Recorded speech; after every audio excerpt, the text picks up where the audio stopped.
ಸತ್ಯವ ತಂದಿದ್ದೀರಾ? ಸ್ತೋತ್ರಗರ್ತಾನೆ ಸ್ತೋತ್ರಪ್ಪ. ನಮಗೆ 5ನೇ ತಿಂಗಳನ್ನು ಕಾಣುವಂತೆ ಮೊದಲನೇ ಆರಾಧನೆಗೆ ಬರುವಂತೆ ಕೃಪೆ ಮಾಡಿಕೊಟ್ಟಿದ್ದೀರಿ. ಸಾಕ್ಷಿ ಹೇಳಿದವರೆಲ್ಲರೂ ಸಾಕ್ಷಿ ನೆಲೆಗೊಳ್ಳುವಂತೆ ನಿನ್ನ ವಾಕ್ಯದಿಂದ ಅವರನ್ನು ತುಂಬಿಸಬೇಕನ್ನು ನಾನು ಪ್ರಾರ್ಥಿಸ್ತೇನೆ. ಬಂದಿರುವಂಥ ಪ್ರತಿಯೊಬ್ಬರನ್ನು ಕೂಡ ವಾಕ್ಯದಲ್ಲೇ ಕರ್ತನೆ ನಿನ್ನ ವಾಕ್ಯಕ್ಕಾಗಿ ಬದುಕುವಂತೆ, ವಾಕ್ಯದಲ್ಲೇ ನೆಲೆಗೊಳ್ಳುವಂತೆ, ವಾಕ್ಯಕ್ಕಾಗಿ ಜೀವಿಸುವಂತೆ ನೀನು ಕೃಪೆ ಮಾಡಿಕೊಡಬೇಕೆಂದು ಯೇಸುವಿನ ನಾಮದಲ್ಲಿ ಪ್ರಾರ್ಥಿಸ್ತೇನೆ. ಹಲ್ಲೆಲೂಯ. ದೇವರು ಕೊಟ್ಟಿರುವಂಥ ಈ ತಿಂಗಳಿನ ವಾಗ್ದಾನವನ್ನು ತೆಗೆದುಕೊಳ್ಳೋಣ. ಪ್ರವಾದಿ ಯೆಶಾಯನ ಗ್ರಂಥ 35ನೇ ಅಧ್ಯಾಯ 4ನೇ ವಾಕ್ಯವನ್ನು ನಾವು ಗಮನಿಸುವಾಗ, ಪ್ರವಾದಿ ಯೆಶಾಯನ ಗ್ರಂಥ 35ನೇ ಅಧ್ಯಾಯ 4ನೇ ವಾಕ್ಯವನ್ನು ಗಮನಿಸುವಾಗ, ಭಯಭ್ರಾಂತ ಹೃದಯರಿಗೆ ಬಲಗೊಳ್ಳಿರಿ, ಹೆದರಬೇಡಿರಿ. ಈಗೋ ನಿಮ್ಮ ದೇವರು ಮುಯ್ಯಿ ತೀರಿಸುವುದಕ್ಕೂ ದೈವಿಕ ಪ್ರತಿಫಲವನ್ನು ಕೊಡುವುದಕ್ಕೂ ಬರುವನು, ತಾನೇ ಬಂದು ನಿಮ್ಮನ್ನು ರಕ್ಷಿಸುವನು ಎಂದು ಹೇಳಿರಿ. ಒಂದು ಅದ್ಭುತವಾದ ಮಾತು, ಅದ್ಭುತವಾದ ಒಂದು ವಾಗ್ದಾನ. ಮೇಲ್ಗಡೆ ಪೂರ್ತಿ ಮತ್ತು ಕೆಳಗಡೆ ಅಂದರೆ 35ನೇ ಅಧ್ಯಾಯದ 1ರಿಂದ 10 ವಾಕ್ಯಗಳು ಕೂಡ ಒಂದು ಆಶೀರ್ವಿಸಲ್ಪಟ್ಟಂಥ ಮುಂದಿನ ಸೌಭಾಗ್ಯವನ್ನು ಹೇಳುವಂಥ ಒಂದು ವಾಗ್ದಾನದ ವಾಕ್ಯಗಳೇ ಅದು. ಆ 35ನೇ ಅಧ್ಯಾಯದಲ್ಲಿ ಈ 4ನೇ ವಾಕ್ಯವನ್ನು ಈ ತಿಂಗಳು ಈ ಸೂಲಿಬೇರೆ ಗ್ರಾಮದಲ್ಲಿರುವಂಥ ನಿಮಗೆ ದೇವರು ವಾಗ್ದಾನ ಕೊಟ್ಟಿರುವುದೇ ಉದ್ದೇಶವನ್ನು, ಆ ಅರ್ಥವನ್ನು ನಾವು ಸರಿಯಾಗಿ ತಿಳಿದುಕೊಂಡ್ರೆ ಈ ವಾಗ್ದಾನ ನಾವು ಸುತ್ತರಿಸ್ಕೊಳ್ಬೋದು. ಹಲ್ಲೆಲೂಯ. ನಾವೆಲ್ಲರೂ ಕೂಡ ಏನಾರು ಒಂದು ವಿಷಯಗಳಲ್ಲಿ ಭಯಭ್ರಾಂತರಾಗಿರ್ತೀವಿ. ಅದಕ್ಕೇ ದೇವರು ಆ ಭಯಭ್ರಾಂತ ಹೃದಯರಿಗೆ ಹೇಳುವಂಥ ಮಾತು ಬಲಗೊಳ್ಳಿರಿ ಅಂತ ಹೇಳ್ತಿದ್ದಾರೆ. 2ನೇದು ಹೆದರಬೇಡಿರಿ ಅಂತಾರೆ. 3ನೇದಾಗಿ ಮುಯ್ಯಿ ತೀರಿಸುವುದಕ್ಕೆ ಅವರೇ ಬರ್ತಿದ್ದಾರೆ. ಏನು ಮುಯ್ಯಿ ತೀರಿಸುವುದಕ್ಕೆ ನಿಮಗೆ ವಿರೋಧವಾಗಿ ಯಾವ್ಯಾವ ರೂಪದಲ್ಲಿ ಬರ್ತಾ ಇದ್ದವನು ಶತ್ರು ಗೊತ್ತಿಲ್ಲ. ಆದರೆ ಅವ್ರು ಬರುವಂಥ ಎಲ್ಲ ವಿಷಯಕ್ಕೂ ಮುಯ್ಯಿ ತೀರಿಸುವುದಕ್ಕೆ ಅವರೇ ಬರ್ತಿದ್ದಾರಂತೆ. ಮತ್ತು ದೈವಿಕ ಪ್ರತಿಫಲವನ್ನು ಇಲ್ಲಿ ಬಹಳ ಗಮನಿಸಬೇಕು.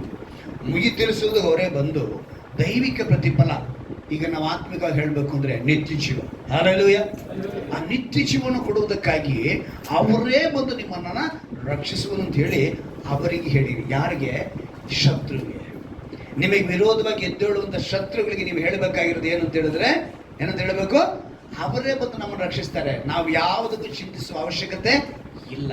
ಹಲ್ಲೆಲೂಯ. ನಿಮ್ಮಲ್ಲಿ ಆ ಭಯ ಹೋಗ್ಬಿಡಬೇಕು, ನಿಮ್ಮಲ್ಲಿ ಆ ಬಲ ಬರಬೇಕು. ಭಯ ಹೋಗಿ ಏನು ಬರಬೇಕು? ಬಲ. ಅದಕ್ಕೆ ಅವ್ರು ಹೇಳ್ತಾರೆ ಬಲಗೊಳ್ಳಿರಿ, ಹೆದರಬೇಡಿ.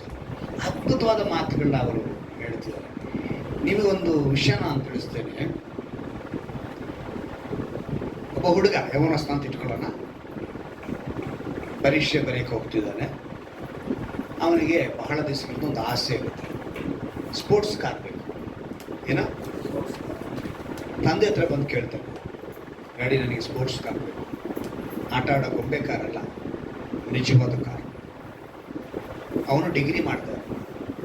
ತಂದೆ ಹೇಳಿದ್ರು, ನೀನು ಒಂದು ಕೆಲಸ ಮಾಡು, ಡಿಗ್ರಿನ ಮುಗಿಸು, ಒಳ್ಳೆ ಮಾರ್ಕ್ಸ್ ತಗೊಂಡು ನನ್ನ ಹತ್ರ ಬಂದು ತೋರಿಸು, ಆ ರಿಪೋರ್ಟ್ನ ನೀನು ಸ್ಪೋರ್ಟ್ಸ್ ಕಾರ್ ಕೊಡಿಸ್ತೀನಿ. ಅವನು ಸ್ಪೋರ್ಟ್ಸ್ ಕಾರ್ ಕೊಡು ಅಂತ ಕೇಳೋಕ್ಕೂ ಅವ್ರು ಕೊಡ್ತೀನಿ ಅಂತ ಹೇಳೋಕ್ಕೂ ಅವರ ಸ್ಥಿತಿ ಒಂದು ಮಟ್ಟಿಗಿದೆ ಅಂತ ಅರ್ಥ ಆಯ್ತಾ? ಅವ್ರು ಯಾವ ಮಟ್ಟಕ್ಕಿದ್ದಾರೆ? ಸ್ಪೋರ್ಟ್ ಕಾರ್ಡು ಕೇಳೋಕ್ಕೆ ಇವ್ರು ಕೊಡಿಸ್ತೀನಿ ಅನ್ನೋಕ್ಕೂ ಅವ್ನು ಕೇಳೋಕ್ಕೂ ಅದೇ ಒಂದು ಮಟ್ಟ ಏನಿದೆ, ಅವ್ರ ಲೆವೆಲ್ ಆಗಿದ್ದಾರೆ. ಸರ್ ಇವ್ರೇನು ಮಾಡಿದ್ರು, ಸರಿ ಹುಡುಗ ನಂಬಿಕೆಯಿಂದ ನೋಡ, ಅಟ್ಲೀಸ್ಟ್ ನಾವು ಈ ಸ್ಪೋರ್ಟ್ಸ್ ಕಾರ್ಗೋಸ್ಕರ ನಾವು ಏನು ಮಾಡಿಬಿಡ್ಬೇಕು, ಪರೀಕ್ಷೆಯಲ್ಲಿ ಪಾಸ್ ಆಗಬೇಕು.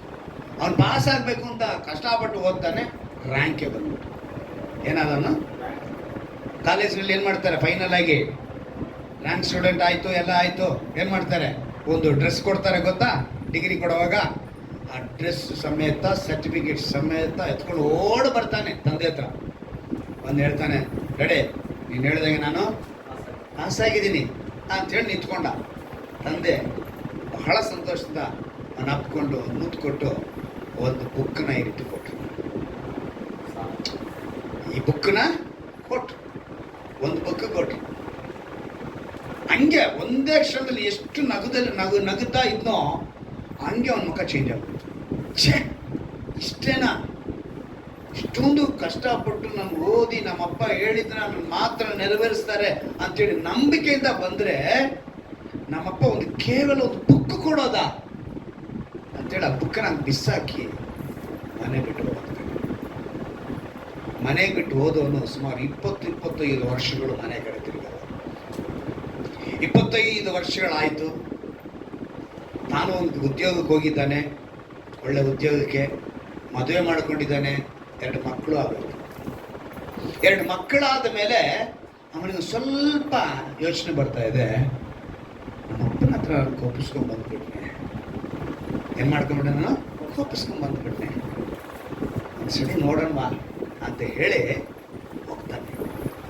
ಅಪ್ಪನ ನೋಡಕ್ಕೆ ಹೋದರೆ ಅವನೇನು ಮಾಡ್ತಾನೆ, ಊರಿನಲ್ಲಿ ಕಾಲಿಡ್ತಾನೆ, ಅವರಿದ್ದಂಥ ಬಂಗಲೆ ಮನೆ ನೋಡ್ತಾನೆ, ಸಂತೋಷವಾಗಿ ಅಲ್ಲಿ ಹೋಗ್ತಾನೆ. ಹೋದರೆ ಅವನು ವಯಸ್ಸು ಹುಡುಗನಾಗಿದ್ದಂಥ ಕೆಲವರು ಇದ್ರಲ್ಲ ಅಲ್ಲಿ, ಅವರು ಮುದುಕರಾಗಿದ್ದಾರೆ. ಈಗ ಇವನೇ ಇಷ್ಟು ವಯಸ್ಸಾಗಿದೆ ಅಂತ ಹೇಳಿದ್ರೆ ಅವರೇನಾಗಿರಬೇಕು, ಅವರು ವಯಸ್ಸಾಗಿದೆ ಎಲ್ಲ ಇದ್ದಾರೆ. ಹಂಗೆ ಸ್ವಲ್ಪ ದುಡ್ಡು ಕೊಟ್ಕೊಂಡು ಒಳಗಡೆ ಹೋಗಿ ನೋಡ್ತಾನೆ, ಅಪ್ಪನ ಫೋಟೋ ಇದೆ, ಅದಕ್ಕೆ ಹಾರ ಹಾಕಿದೆ. ಹಾಗೇ ನೊಂದೋಗ್ತಾನೆ. ಅಯ್ಯೋ, ಜೀವಂತವಾಗಿದ್ದಾಗ ಬಿಟ್ಟು ಓಡೋದ್ನೆ ಅಂತೇಳಿ ದುಃಖಿಸ್ತಾ. ಮನೆಗೆ ಪ್ರಾಣನೇ ಬಿಟ್ಬಿಟ್ರೆ ನನ್ನ ಮೇಲೆ ಎಷ್ಟು ಆಸೆ ಇಟ್ಕೊಂಡಿದ್ರು, ನನಗೋಸ್ಕರ ಎಷ್ಟೆಲ್ಲ ಮಾಡಿದ್ರು, ನಾನು ಅದನ್ನು ನೆನೆಸಲೇ ಇಲ್ವೇ. ಅವರು ನನ್ನ ಪ್ರೀತಿನ ನಾನು ಮರೆತು ಬಿಟ್ನೆ, ಅವ್ರ ಪ್ರೀತಿನ ತೊರೆದು ಬಿಟ್ನೆ ಅಂತೇಳಿ ಕಣ್ಣೀರಿಡ್ತಾನೆ.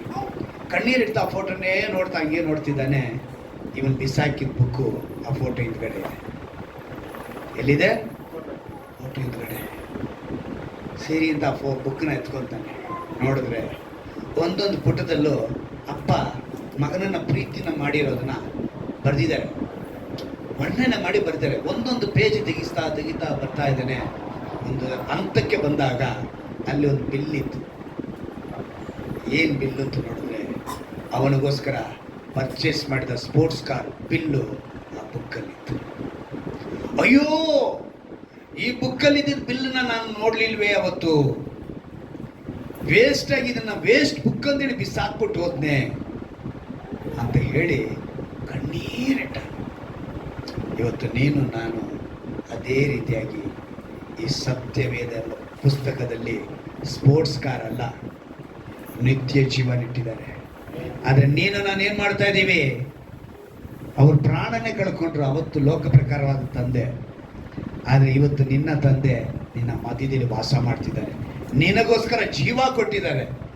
ಜೀವ ಕೊಟ್ಟು ಅವ್ರು ಹೇಳ್ತಿದ್ದಾರೆ, ಭಯಭ್ರಾಂತರಾಗಬೇಡಿ, ಬಲಗೊಳ್ಳಿರಿ, ಹೆದರಬೇಡಿರಿ ಅಂತ ಹೇಳ್ತಾರೆ.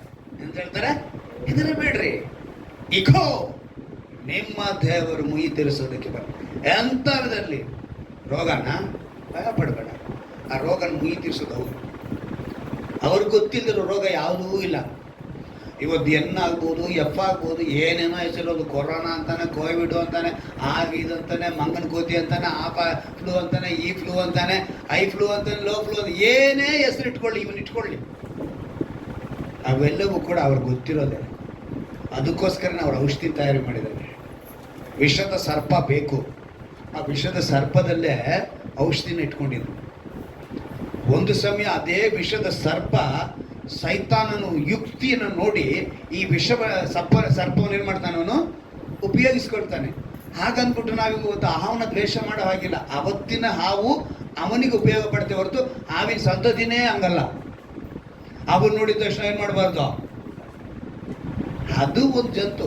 ನಾನು ಮೊನ್ನೆ ಒಂದು ಪುಸ್ತಕದಲ್ಲಿ ನೋಡಿದೆ, ನಾನು ನೆಕ್ಸ್ಟ್ ಟೈಮ್ ಅದನ್ನು ತೋರಿಸ್ತೀನಿ. ಯಾವುದಕ್ಕೆ ಕಣ್ಣು ದೃಷ್ಟಿ ಎಷ್ಟು ಹತ್ತಿರದಲ್ಲಿ ಕಾಣಿಸ್ತೇವೆ ಅನ್ನೋದು. ಹಾವಿಗೆ ಬರೀ 500 ಮೀಟ್ರಲ್ಲಿ ದೂರದಲ್ಲಿದ್ದರೆ ಮಾತ್ರನೇ, ಅಷ್ಟು ದೂರದಲ್ಲಿ 500 ಮೀಟ್ರ್ ದೂರದಲ್ಲಿದ್ದರೆ ಮನುಷ್ಯ ಕಾಣಿಸ್ತಾನೆ. ಅದಕ್ಕಿಂತ ದೂರ ಇದ್ದರೆ ಮನುಷ್ಯ ಕಾಣಿಸಲ್ವಂತೆ. ಎಷ್ಟು ಮೀಟ್ರು? 500 ಮೀಟ್ರ್ ದೂರದಲ್ಲಿರೋ ಮನುಷ್ಯ ಮಾತ್ರ ಕಾಣಿಸ್ತಾನೆ. ನೀನು ಅದಕ್ಕಿಂತ ದೂರ ಇದ್ದರೆ ಹಾವು ಕಣ್ಣು ಕಾಣಿಸಲ್ವಂತೆ. ಇದು ಸೈಂಟಿಫಿಕ್ ಆಗಿ ಪ್ರೂವ್ ಆಗಿದೆ. ಬೇರೆ ಪಕ್ಷಿಗಳದೆಲ್ಲ ಇದೆ, ನಾನು ಆಮೇಲೆ ಹೇಳ್ತಿರೋದು. ನಾನು ಹೇಳಕ್ಕೆ ಕೊಡ್ತಂದರೆ ಪ್ರತಿಯೊಂದು ಆ ವಿಷದ ಹಾವು ಏನಕ್ಕೆ ಬೇಕಿತ್ತು, ಆ ವಿಷಯದಲ್ಲಿ ಏನಿದೆ ಔಷಧಿ. ಪ್ರತಿಯೊಂದು ಗಿಡ ಮೂಲಿಕೆಗಳು ಎಲ್ಲ ವಿಷಯದಲ್ಲೂ ದೇವರು ಅದನ್ನು ತಗೊಂಬಂದು ನಮ್ಗೆ ಔಷಧಿಗಾಗಿಟ್ಟು ಪರಮ ವೈದ್ಯನಾಗಿ ಆತನಿದ್ದಾನೆ. ಅದರಿಂದ ರೋಗನ ಭಯ ಪಡಬೇಡ, ಕೆಲಸದ ಕುರಿತ ಭಯನ ಭಯ ಪಡಬೇಡ. ಈ ಕೆಲಸ ಇಲ್ಲ ಅಂದರೆ ಇನ್ನೊಂದು ಕೆಲಸ, ಈ ಕೆಲಸ ಇಲ್ಲ ಅಂದರೆ ಇನ್ನೊಂದು ಕೆಲಸ ಇದೆ. ನಮ್ಮ ವಿದ್ಯೆಗೆ ತಕ್ಕನ ಹಾಗೆ ದೇವರು ನಮ್ಮನ್ನು ಒಂದೊಂದು ಕೆಲಸದಲ್ಲಿ ಇಟ್ಕೊಂಡು ಹೋಗ್ತಾರೆ. ನಾವು ಈ ವಿದ್ಯೆನೇ ಇದ್ರೆ ಈ ಕೆಲಸದಲ್ಲಿ ಇರ್ಬೋದು, ಆ ಕೆಲಸದಲ್ಲಿ ಇದ್ರೇ ಈ ರೀತಿ ಬದುಕು. ಹಾಗಲ್ಲ, ಒಬ್ಬೊಬ್ಬರಿಗೆ ಒಂದೊಂದು ಬದುಕನ್ನ ದೇವರು ಇಟ್ಟಿದ್ರೆ ಆ ಬದುಕನ್ನೆಲ್ಲ ಬದುಕೊಂಡು ಹೋಗ್ಬೋದು. ಮದುವೆ ಆಗಿಲ್ಲ ಅಂತ ಭಯ ಪಡಬೇಡಿ, ಮಕ್ಕಳಾಗಿಲ್ಲ ಅಂತ ಭಯ ಪಡಬೇಡಿ. ನಿಮಗೆ ಹೆತ್ತವರು ಸರಿಯಾಗಿಲ್ಲ, ಮಕ್ಕಳು ಸರಿ ಇಲ್ಲ, ಪಕ್ಕದವ್ರು ಸರಿ ಇಲ್ಲ, ಅಕ್ಕದವ್ರು ಆಗ ಸರಿ ಇಲ್ಲ, ನಮ್ಮ ಕುಟುಂಬದವ್ರು ಸರಿ ಇಲ್ಲ, ನಮ್ಮ ನೆರೆಹೊರೆಯವರು ಸರಿ ಇಲ್ಲ, ನಮ್ಮ ಕೆಲಸದಲ್ಲಿ ಓನರ್ ಸರಿ ಇಲ್ಲ, ನಮ್ಮ ಮನೇಲಿ ಯಾರೂ ಸರಿ ಇಲ್ಲ. ಭಯ ಪಡಬೇಡಿ. ಅವ್ರು ಹೇಳ್ತಾರೆ, ಯಾರ್ಯಾರು ನಿಮ್ಗೆ ಏನೇನು ಮಾಡೋಕ್ಕೆ ಬಂದರೂ ಕೂಡ ಎಲ್ಲರೂ ಮೈ ತರಿಸ್ತಾರೆ. ಯಾಕಂದರೆ ನೀನು ಅವರಿಗೆ ಮಗನೇ, ನಾನು ಅವರಿಗೆ ಮಗನೇ, ನೀನು ಅವ್ರಿಗೆ ಮಗಳೇ, ಎಲ್ಲರೂ ಮಗಳೇ. ಅವ್ರು ಹೇಳೋದು ಮಗ ಮಗಳು ಅಷ್ಟೇ ಅವ್ರಿಗೆ ಇರೋದು. ಸೊ ನಮಗೆ ಏನು ಮಾಡಬೇಕು ಅಂತ ತೀರ್ಮಾನ ಮಾಡಿರೋರು ಅವ್ರಿಗೆಲ್ಲವೂ ನೋಡಿ. ಈ ವಾಗ್ದಾನ ಕೊಡೋದಕ್ಕೆ ಮುಂಚೆ ಸ್ವಲ್ಪ ಫ್ಲಾಶ್ ಬ್ಯಾಕ್ ಅಂದರೆ ಹಿಂದೆ ಒಂದು ಸಬ್ಜೆಕ್ಟ್ ಇದೆ, ಅದು ನೀವು ತಿಳ್ಕೋಬೇಕು. ಈ ಮಾತನ್ನ ಇಸ್ರಾಯೇಲರು ದೇವರು ಹೇಳೋದಕ್ಕೆ ಮುಂಚೆ ಆ ಕಾರ್ಯನ ನೀವು 34ನೇ ಅಧ್ಯಾಯದಲ್ಲಿ ಸುಮಾರು ವಿಷಯಗಳು ಬರೆಯಲ್ಪಟ್ಟಿದೆ.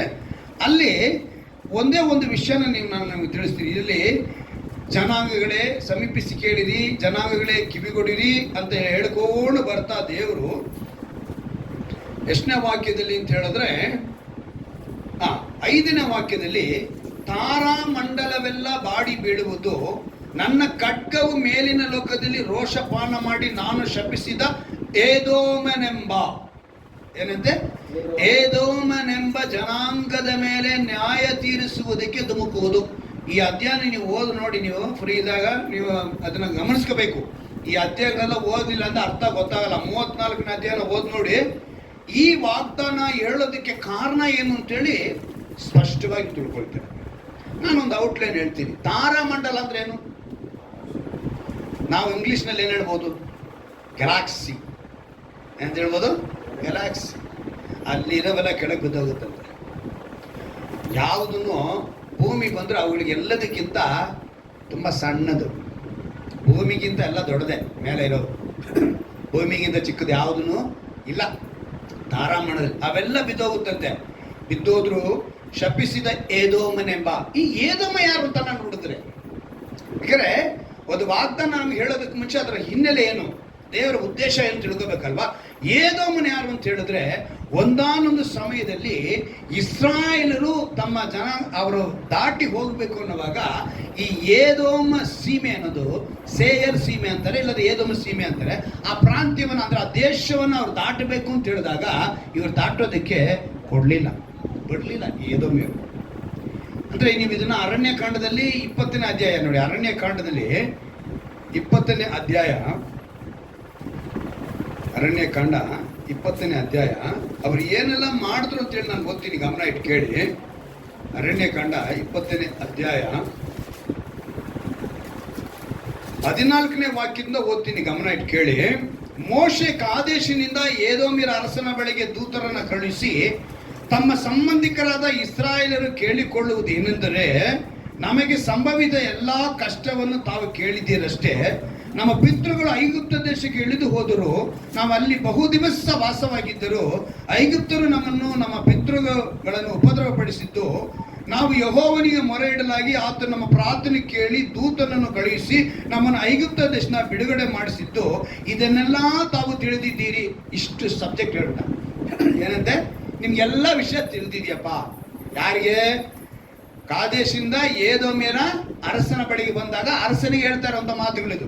ನಿನ್ಗೆಲ್ಲ ತಿಳಿದಿದೆ, ನಾನು ಜಸ್ಟ್ ತಮ್ಮ ದೇಶವನ್ನ ದಾಟಿ ಹೋಗುವುದಕ್ಕೆ ನಮಗೆ ಅಪ್ಪಣೆ ಆಗಬೇಕು ಅಂತ ಬೇಡಿಕೊಳ್ತೀನಿ ಅಂತಾನೆ. ಆಗ ಏದೋಮ್ಯರು ಏನು ಗೊತ್ತಾ, ನಮ್ಮ ದೇಶವು ನೀವು ದಾಟಿ ಹೋಗಕೂಡದು, ದಾಟುವುದಾದರೆ ನಾವು ನಿಮ್ಮ ಮೇಲೆ ಯುದ್ಧಕ್ಕೆ ಬರುತ್ತೇವೆ ಅಂತ ಹೇಳ್ತಾರೆ. ಏನಂತ ಮಾಡ್ತಾರೆ? ನೀವು ದಾಟಿದ್ರೆ ನಾವೇನ್ ಮಾಡ್ತೀವಿ, ಮೇಲೆ ಯುದ್ಧಕ್ಕೆ ಬರ್ತೀವಿ. ನಮ್ಮವರು ಇಸ್ರಾಯೇಲರಿಗೆ ನಿಮ್ಮ ಪರವಾಗಿ ಯುದ್ಧ ಮಾಡ್ತೀನಿ, ನೀವು ಸುಮ್ಮನಿಗಿರಿ ಅಂತ ಹೇಳೋದಕ್ಕೆ ಕಾರಣ ಏನು ಗೊತ್ತಾ? ನಮ್ಮವರಲ್ಲಿ ಗುಲಾಮರಾಗಿದ್ದವರು, ದಾಸರಾಗಿದ್ದವರು, ಯುದ್ಧ ಬಗ್ಗೆ ಅವ್ರಿಗೆ ಗೊತ್ತಿಲ್ಲ, ಯುದ್ಧ ಮಾಡೋದಕ್ಕೆ ಅವ್ರಿಗೆ ಶಕ್ತಿನೂ ಇಲ್ಲ. ಅರಣ್ಯದಲ್ಲಿ ಪ್ರಯಾಣ ಮಾಡ್ಕೊಂಡು ಬರ್ತಾ ಇದ್ದಾರೆ, ಅವ್ರಿಗೆ ಯುದ್ಧದ ಬಗ್ಗೆ ಒಂದು ಅರಿವೇ ಇಲ್ಲ. ಅಂಥವ್ರ ಮೇಲೆ ಯುದ್ಧಕ್ಕೆ ಹೋದ್ರೆ ಅವ್ರೇನಾಗ್ತಾರೆ? ಸತ್ತೋಗ್ತಾರೆ. ಅದಕ್ಕೆ ದೇವರು ಅವ್ರಿಗೆ ಹೇಳಿದ್ದು, ನೀವೇನು ಮಾಡಬೇಡಿಯಪ್ಪ, ನಾನು ಮಾಡ್ತೀನಿ, ಸುಮ್ಮನೆ ನಾನು ಯುದ್ಧ ಮಾಡ್ತೀನಿ ಅಂತೇಳಿ ಅವ್ರಿಗೆ ಯುದ್ಧ ಮಾಡಿದ್ರು. ಅವ್ರಿಗೋಸ್ಕರ ದೇವರ ಅದೃಶ್ಯವಾದ ಯುದ್ಧಗಳನ್ನ ಅವ್ರ ಮೇಲೆ ಮಾಡಿಸಿದ್ರು, ಅವ್ರಿಗೋಸ್ಕರ ಯುದ್ಧ. ಆ ರೀತಿಯಾಗಿ ಅವ್ರೇನು ಹೇಳ್ತಾರೆ ಅಂದರೆ, ಯುದ್ಧಕ್ಕೆ ಬರುತ್ತೇವೆ ಎಂದು ಉತ್ತರ ಕೊಡು. ಅದಕ್ಕೆ ಇಸ್ರಾಯೇಲರು, ನಾವು ರಾಜಮಾರ್ಗದಲ್ಲಿಯೇ ಹೋಗುವೆವು, ನಾವು ನಮ್ಮ ಪಶುಗಳು ನಿಮ್ಮ ನೀರನ್ನು ಕುಡಿದರೆ ಅದರ ಬೆಲೆ ಕೂಡ ಕೊಡ್ತೀವಿ, ಬೇರೆ ಏನೂ ನಮಗೆ ಬೇಡ, ಕಾಲ್ನಡೆಯಾಗಿ ದಾಟಿ ಹೋಗುವುದಕ್ಕೆ ನಮಗೆ ಅಪ್ಪಣೆ ಆಗಬೇಕು ಅಂತ ಕೇಳಿದ್ರಂತೆ. ಆದರೆ ಎದೋಮ್ಯರು, ನೀವು ದಾಟಲೇಬಾರದು ಎಂದು ಉತ್ತರ ಕೊಟ್ಟು ಬಹುಜನ ಕೂಡಿಕೊಂಡು ಬಲಾತ್ಕಾರದಿಂದ ಎದುರಿಸುವರಾಗಿ ಬಂದರು. ಅವ್ರೇನ್ ಮಾಡಿದ್ರಂತೆ, ಬಹುಜನ ಸೇರ್ಕೊಂಡ್ಬಿಟ್ರು, ಅವ್ರನ್ನ ಎದುರಿಸಿದ್ರು. ಆಗ ಅವರಿಗೆ ಆದಂಥ ಪರಿಸ್ಥಿತಿಗೆ ಇಸ್ರಾಯೇಲರು ಇವತ್ತು ಅದೇ ರೀತಿಯಾದ ಪರಿಸ್ಥಿತಿಯಲ್ಲಿ ನೀವಿದ್ದರೆ ದೇವರಂತ ಏನಂತ ಮಾತು ಕೊಡ್ತಿದ್ದಾರೆ, ಭಯಭ್ರಾಂತರಾಗಬೇಡಿ, ಬಲಗೊಳ್ಳಿರಿ. ಏನಂತ ಹೇಳ್ತಿದ್ದಾರೆ, ಭಯಭ್ರಾಂತರಾಗಬೇಡಿ, ಬಲಗೊಳ್ಳಿರಿ, ಹೆದರಬೇಡಿರಿ, ಈಗ ನಿಮ್ಮ ದೇವರು ಮುಯಿ ತೀರಿಸುವುದಕ್ಕೆ. ಏದೋಮ್ಯರ ಮೇಲೆ ದೇವರು ಮುಯಿ ತೀರಿಸ್ಕೊಂಡ್ರು. ಆಮೇಲೆ ಅದಕ್ಕೇನೆ ತಾರಾಮಂಡಲದಿಂದ ಆ 34 ನದಿಯ ಏಷನ್ನು ನೋಡಿದಲ್ಲ, ಅವೆಲ್ಲ ಬಿದ್ದುವು, ಅವರೆಲ್ಲ ನಾಶವಾದ, ಅದು ಬೇರೆ, ನೆಕ್ಸ್ಟ್ ಸಬ್ಜೆಕ್ಟ್ ಅದು. ಆದರೆ ಇಲ್ಲಿ ನೀವು ತಿಳ್ಕೋಬೇಕಾಗಿರೋದು, ಇಂಥ ಪರಿಸ್ಥಿತಿಯಲ್ಲಿ ಇದ್ದಂಥ ಇಸ್ರಾಯೇಲ್ ನೋಡಿ ಹೇಳಿದಂತೆ ಇವತ್ತು ನಿನಗೂ ಹೇಳ್ತಿದ್ದಾರೆ. ನಿನ್ನ ಸುತ್ತಲಿರುವವರು, ನಿನ್ನ ಜೊತೆಗಿರುವವರು ಯಾರೇ ಆದರೂ ಕೂಡ, ಏನೇ ಮಾಡಿದ್ರು ಕೂಡ ನೀನೇನಾಗಬಾರ್ದು, ಭಯಭ್ರಾಂತ ಆಗಕೂಡದು. ಈ ಲೋಕದಲ್ಲಿ 2 ಸ್ವರ ಕೇಳ್ತಾನೆ ಇರುತ್ತೆ, ನಮಗೆ 2 ಸ್ವರ ಕೇಳ್ತಾ ಇರುತ್ತೆ. ಅದಕ್ಕೇನೆ ಈ 2025ನೇ ವರ್ಷದಲ್ಲಿ ಒಂದು ವಾಗ್ದಾನ ಮಾಡಿದ್ದೀನಿ, ಚೆನ್ನಾಗಿ, ದೇವರು ನಂಬಿಗಸ್ತನು. ಏನಂತ ಬರ್ತಿದ್ದಲ್ಲಿ, ದೇವರು ನಂಬಿಗಸ್ತನು, ನಿಮ್ಮ ಶಕ್ತಿಯನ್ನು ಮೀರುವ ಶೋಧನೆಯನ್ನು ನಿಮಗೆ ಬರಗೊಡಿಸದೆ ತಪ್ಪಿಸಿಕೊಳ್ಳುವ ಮಾರ್ಗವನ್ನ ಸಿದ್ಧ ಮಾಡುವುದು. ಅಲ್ಲಿಗೆ ವರ್ಷದ ಆರಂಭದಲ್ಲೇ ದೇವರು ನಮ್ಗೆ ಮಾತು ಕೊಟ್ಟಿದ್ದಾರೆ. ಏನಂತ, ನಿನಗೆ ಆ ವಾಗ್ದಾನದ ಮೇಲೆ ಏನು ಬಂದ್ಬಿಡ್ಬೇಕು, ನಂಬಿಕೆ ಬರಬೇಕು. ಅದಕ್ಕೆ ವಾಗ್ದಾನ ಮಾಡಿದ ಆತನು ನಂಬಿಕಸ್ತ. ಅದಕ್ಕೆ ಯೇಸು ಅಂತ ಹಾಕಿದ್ನಿ. ಯೇಸು ಏನಾಗಿದ್ದಾರೆ, ಅವರು ನಂಬಿಕಸ್ಥನಾಗಿದ್ದಾನೆ. ನೀನು ಆ ವಾಗ್ದಾನವನ್ನು ಹಿಡ್ಕೊಂಡ್ಬಿಟ್ರೆ ತಪ್ಪಿಸಿಕೊಳ್ಳುವ ಮಾರ್ಗ ಆಟೋಮೆಟಿಕ್ ಆಗಿ ಸಿಗುತ್ತೆ. ನೀನು ಭಯಭ್ರಾಂತನಾಗುವುದು ಬೇಕಾಗಿಲ್ಲ, ಹೆದರಬೇಕಾದ ಅವಶ್ಯಕತೆ ಇಲ್ಲ. ಮುಯಿ ತೀರಿಸುವ ದೇವರು ನಮಗಿದ್ದಾರೆ, ಅವರು ಮುಯಿ ತೀರಿಸ್ಕೊಳ್ತಾರೆ. ನಿನಗೆ ದೈವಿಕ ಪ್ರತಿಫಲ, ನಿತ್ಯ ಜೀವನ ಕೊಡುವುದಕ್ಕೆ ಅವರೇ ಬರ್ತಾರೆ, ಅವರೇ ಬಂದು ನೀವು ರಕ್ಷಿಸ್ತಾರೆ. ಬೇರೆಯೊಬ್ಬ ರಕ್ಷಕರು ನಮಗೆ ಬೇಕಾಗಿಲ್ಲ, ಆತನೊಬ್ಬರು ಸಾಕು ರಕ್ಷಕರು. ಅದಕ್ಕೆ ದೇವರು ನಮ್ಗೆ ಕೊಟ್ಟಿರೋ ಸಭೆ ಕೊಟ್ಟಿರೋ ಹೆಸರು ರಕ್ಷಕನಾದ ಯೇಸು ಕ್ರಿಸ್ತನ ಸಭೆ. ಅವರೊಬ್ಬರು ಸಾಕು ರಕ್ಷಣೆಗೆ, ಬೇರೆ ಯಾರು ನಮಗೆ ಬೇಕಾಗಿಲ್ಲ ಎಂದು ಹೇಳ್ರಿ ಅಂತ ಹೇಳ್ತಾರೆ. ಅಂದರೆ ನೀವು ಅವ್ರಿಗೆ ಹೇಳ್ರಿ, ನೀವು ಭಯ ಪಡೋ ಅವಶ್ಯಕತೆ ಇಲ್ಲ ಅಂತೇಳಿ ದೇವರು ಹೇಳ್ತಾರೆ. ಅಂದರೆ ಈ ಲೋಕದಲ್ಲಿ 2 ಸ್ವರ ಕೇಳಿಸ್ತಾ ಇರುತ್ತೆ. ಏನಂತ ನೋಡಿ, ದೇವರ ಸ್ವರ, ಶತ್ರು ಅಂದರೆ ಸೈತಾನನ ಸ್ವರ. ನಿಮಗೆ ಅದನ್ನ ಗೊತ್ತಾಗೋ ಥರ ಹೇಳ್ತೀನಿ. ಈ ಮಾರ್ಕನ ಬರೆಸುವಾರ್ತೆ ತೆಗೆದುಕೊಳ್ಳಿ. ಮಾರ್ಕನ ಬರೆಸುವಾರ್ತೆ 5ನೇ ಅಧ್ಯಾಯ. ಮಾರ್ಕನ ಬರೆಸುವಾರ್ತೆ 5ನೇ ಅಧ್ಯಾಯ 35ನೇ ವಾಕ್ಯ. ಮಾರ್ಕನ ಬರೆಸುವಾರ್ತೆ 5ನೇ ಅಧ್ಯಾಯ 35ನೇ ವಾಕ್ಯ ಈ ರೀತಿಯಾಗಿ ಹೇಳುತ್ತಿದೆ, ಆತನು ಇನ್ನೂ ಮಾತಾಡುತ್ತಿರುವಲ್ಲಿ ಸಭಾಮಂದಿರದ ಅಧಿಕಾರಿಯ ಕಡೆಯವರು ಬಂದು ಅಂತೇಳಿ ಹೇಳ್ಬಿಡ್ತಾ ಇದ್ದಾರೆ. ಯಾರು ಮಾತಾಡ್ತಿದ್ದಾರೆ? ಯೇಸು ಮಾತಾಡ್ತಾ ಇದ್ದಾರೆ. ಮಾತಾಡ್ತಿರುವಾಗ ಸಭಾಮಂದಿರ ಅಂದರೆ ಅಲ್ಲಿ ಒಬ್ಬ ಅಧಿಕಾರಿ ಇದ್ದಾನೆ. ಅವನ ಮಗಳಿಗೆ ಒಂದು ರೋಗ ಬಂದು ಅವಳು ಸತ್ತೋದ್ಲು. ನೀವು 21ನೇ ವಾಕ್ಯವನ್ನು ನೀವು ಗಮನಿಸುವಾಗ ಅಲ್ಲಿ ಹೇಳಲ್ಪಟ್ಟಿದೆ, ಯೇಸು ತಿರುಗಿ ದೋಣಿಯಲ್ಲಿ ಈಚೆ ದಡಕ್ಕೆ ಬಂದಾಗ ಜನರು ಬಹುದೊಡ್ಡ ಗುಂಪಾಗಿ ಆತನ ಬಳಿಗೆ ಬಂದರು. ಆತನು ಸಮುದ್ರದ ದಡದಲ್ಲಿದ್ದನು. ಆಗ ಸಭಾಮಂದಿರದ ಅಧಿಕಾರಿಗಳಲ್ಲಿ ಒಬ್ಬನಾದ ಯಾಯೀರನೆಂಬವನು ಬಂದು ಯೇಸುವನ್ನ ಕಂಡು ಆತನ ಪಾದಗಳಿಗೆ ಬಿದ್ದು, ನನ್ನ ಚಿಕ್ಕ ಮಗಳು ಈಗ ಸಾಯುತ್ತಾಳೆ, ಆಕೆ ವಾಸಿಯಾಗಿ ಬದುಕಿಕೊಳ್ಳುವಂತೆ ನೀನು ಬಂದು ಆಕೆ ಮೇಲೆ ಕೈ ಇಡಬೇಕು ಎಂದು ಆತನ ಬಹಳವಾಗಿ ಬೇಡಿಕೊಂಡನು. ಇದು ವಿಷಯ. ಇವನು ಬೇಡಿಕೊಳ್ತಾ ಇದ್ದಾನೆ. ಅಷ್ಟೊತ್ತಿಗೆ ಅಲ್ಲಿ 12 ವರ್ಷದ ರಕ್ತ ಕುಸುಮ ರೋಗಿ ಆಕೆ ಬಂದುಬಿಡ್ತಾಳೆ. ಆಕೆ ಬಂದು ದೇವರ ಒಂದು ಬಟ್ಟೆನ, ಆ ಗೊಂಡಿನ ಮುಟ್ತಾಳೆ. ಆವಾಗ ದೇವರು ಹೇಳ್ತಾರೆ, ನನ್ನ ಶಕ್ತಿ ಹೊರಗೋಯ್ತು ಅಂತ ಹೇಳ್ತಾರೆ.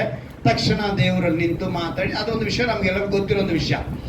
ಆ ಸಮಯದಲ್ಲಿ ದೇವರು ಮಾತನಾಡ್ತಿರುವಾಗಲೇ ಈ ಅಧಿಕಾರಿ ಬಂದು ಹೇಳ್ತಿದ್ದಾನಲ್ಲ, ಆ ಅಧಿಕಾರಿ ಕಡೆಯವರು ಬಂದು ಏನು ಹೇಳ್ತಾರೆ ಅಂದರೆ, ನಿನ್ನ ಮಗಳು ತೀರಿ ಹೋದ್ಲು.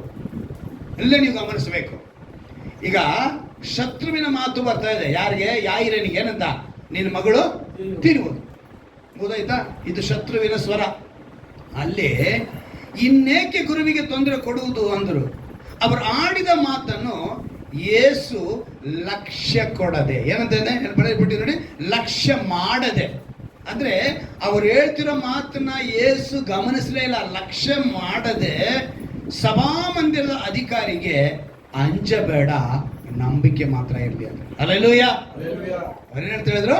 ಅಂಜಬೇಡ, ನಂಬಿಕೆ ಮಾತ್ರ. ಈಗ ಒಂದೇ ವ್ಯಕ್ತಿ ಹತ್ರ, ಯಾಯಿರನೆಂಬ ವ್ಯಕ್ತಿ ಹತ್ರ ಎರಡು ಸ್ವರ ಕೇಳಿಸ್ತಾ ಇದೆ. ಒಂದು ಏನಂತ ಕೇಳಿಸ್ತಾ ಇದೆ? ನಿನ್ನ ಮಗಳು ತೀರಿ ಹೋದಳು, ನೀನೇನು ಮಾಡಬೇಡ, ತೊಂದರೆ, ಗುರುವಿಗೆ ತೊಂದರೆ ಕೊಡಬೇಡ ಅಂತ ಒಂದು ಸ್ವರ ಶತ್ರು ಹೇಳ್ತಾ ಇದ್ದಾನೆ. ಇನ್ನೊಂದು ಕಡೆ ದೇವರ ಸ್ವರ ಹೇಳ್ತಾ ಇದೆ, ನಂಬಿಕೆ ಬೇಡ, ಅಂಜಬೇಡ, ನಂಬಿಕೆ ಮಾತ್ರ ಇರಲಿ. ನಮ್ಮನ್ನು ಇದೇ ನಡೀತಾ ಇರುತ್ತೆ. ಪ್ರತಿನಿತ್ಯ ಶತ್ರು ಎಡಗಡೆಗಿರ್ತಾನೆ. ಯಾವಾಗಲೂ ಶತ್ರುಗೆ ಎಲ್ಲಿ ಕೆಲಸ?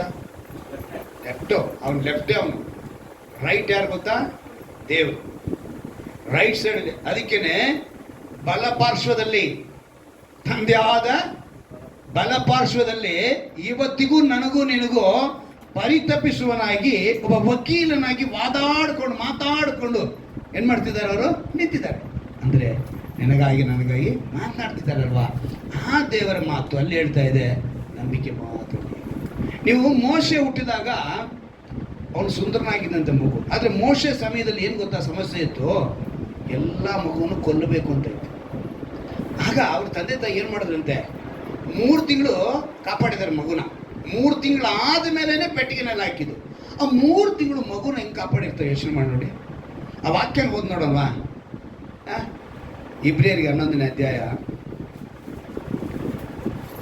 ಇಬ್ರಿಯರಿಗೆ 11ನೇ ಅಧ್ಯಾಯ ತೆಗೆದುಕೊಳ್ಳಿ. ಅದನ್ನ ಹೊಸ ಒಡಂಬಡಿಕೆಯಲ್ಲಿ ಬರೆಸಿದ್ದಾರೆ ನೋಡಿ ದೇವರು. ಅದನ್ನೇ ಆಶ್ಚರ್ಯನ ಪಡಬೇಕು.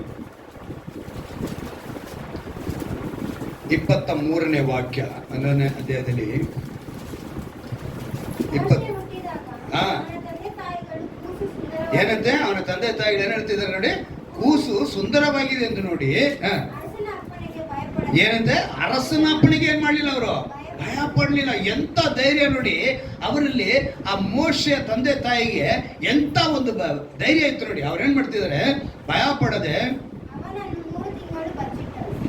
ಎಷ್ಟು ಒಳ್ಳೆ ತಂದೆ ತಾಯಿಗಳಲ್ವಾ?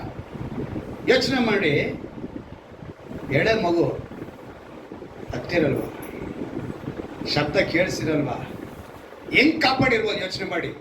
ಒಂದು ಮನೇಲಿ ಒಂದು ಮಗು ಶಬ್ದ ಕೇಳಿಸ್ದೇ ಇರಕ್ಕೆ ಮುಚ್ಚಿಡಕ್ಕಾಗುತ್ತಾ? ಒಂದು ಮಗುನ ನಾವು ಏನ್ ಮಾಡಕ್ ಸಾಧ್ಯ? ಮಗುವಾಗಿನ ಶಬ್ದನ ಬಚ್ಚಿಡೆಗೆ ಸಾಧ್ಯವೇ ಇಲ್ಲ.